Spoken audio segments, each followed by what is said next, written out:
ایک بہترین واقعہ عرض کرتا ہوں۔ حضرت عیسیٰ علیہ الصلاۃ والسلام اللہ کے بہت پیارے نبی ہیں، عیسیٰ روح اللہ ہیں، اور اللہ تبارک و تعالی نے ان کو معجزات عطا فرمائے کہ اگر ایک مادر ذات نابینا ہے، یعنی کہ ماں کے پیٹ سے نابینا پیدا ہوا ہے،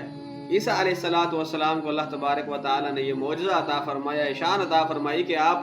اللہ تبارک و تعالی کا اسم اعظم پڑھتے اور اس کو دم کرتے تو وہ آنکھیں اس کی ٹھیک ہو جاتی، دیکھنے والا بن جاتا،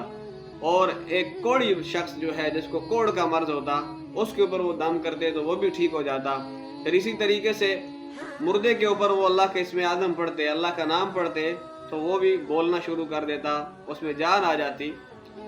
تو عیسیٰ علیہ الصلاۃ والسلام ایک مرتبہ بڑی تیزی کے ساتھ بھاگ رہے ہیں، ان کے پیچھے ایک شخص لگا ہوا ہے۔ امتیوں نے پوچھا کہ اے اللہ کے رسول علیہ الصلاۃ والسلام کہ آپ کس وجہ سے اس شخص سے بھاگ رہے ہیں اور کیوں بھاگ رہے ہیں؟ عیسیٰ علیہ الصلاۃ والسلام نے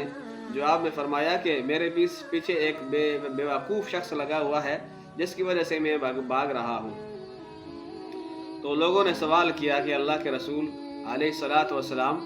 آپ کو تو اللہ تبارک و تعالی نے معجزات عطا فرمائے ہیں کہ آپ وہ اسم اعظم ایک نابینا پر پڑھتے ہیں، اللہ اس کو بینائی عطا فرما دیتا ہے، آپ وہ اسم اعظم ایک کوڑی پر پڑھتے ہیں تو اللہ اس کو صحت عطا فرما دیتا ہے، آپ وہ اسم اعظم مردے پر پڑھتے ہیں تو وہ بول اٹھتا ہے، اور آپ اس بیوقوف سے بھاگ رہے ہیں۔ عیسیٰ علیہ الصلاۃ والسلام نے جواب دیا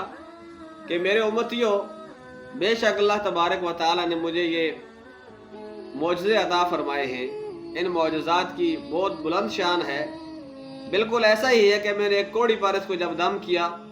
تو اللہ نے اس کو صحت بخش دی، جب میں نے ایک مردے پر پڑا تو اللہ نے اس کو گویائی عطا فرما دی، اس کو جان عطا فرما دی، بولنا شروع کر دیا اس نے، اور ایک نابینے پر جب پڑا تو اس شخص کی آنکھوں کی روشنی آ گئی۔ لیکن اس بیوقوف پر میں نے ایک مرتبہ نہیں لاکھوں مرتبہ یہ اسم اعظم پڑھا، لیکن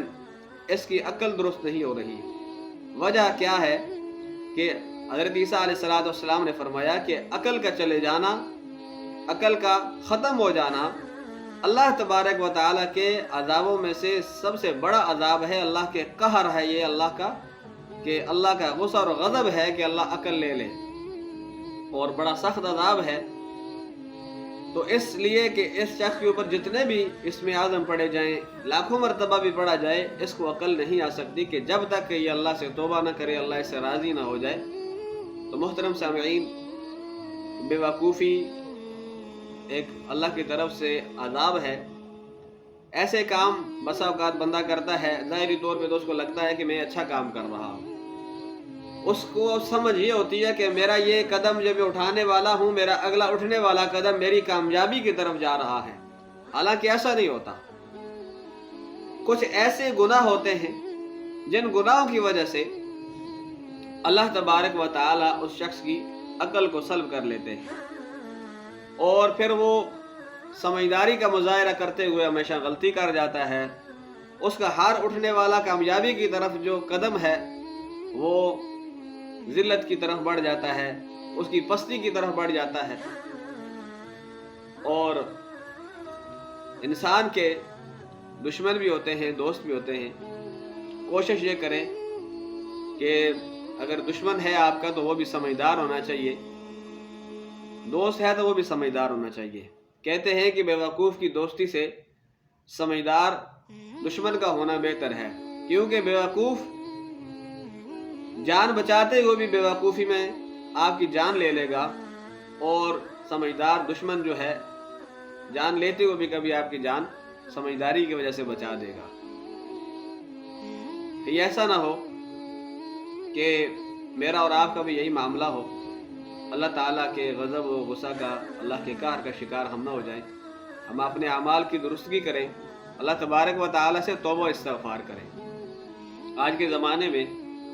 اگر کوئی مسئلہ ہوتا ہے، کوئی مصیبت، کوئی پریشانی آتی ہے تو بندہ اس کو پوچھتا ہے تو پھر آگے سے سوال کرتا ہے، نہ جانے کون سی مجھ سے خطا ہو گئی، پتہ نہیں اللہ نے کس وجہ سے مجھ پر یہ عذاب نازل کر دیا، یہ بیماری نازل کر دی، یہ پریشانی مجھ پر نازل کر دی۔ بول ایسے رہا ہوتا ہے کہ جیسے اس نے کبھی گناہ کیا ہی نہیں ہے۔ نبی کریم صلی اللہ علیہ وسلم جب دنیا سے پردہ فرمانے والے تھے تو آپ صلی اللہ علیہ وسلم نے اپنی امت کے لیے بہت استغفار کیا، اللہ کے سامنے روئے۔ اللہ تبارک و تعالیٰ نے فرمایا کہ ہم آپ کی امت کو اکیلا نہیں چھوڑیں گے۔ اور آج وہ امتی نبی کریم صلی اللہ علیہ وسلم کی سنتوں سے دور ہیں۔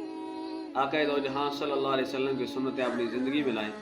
انشاءاللہ العزیز زندگی کا سکون مل جائے گا۔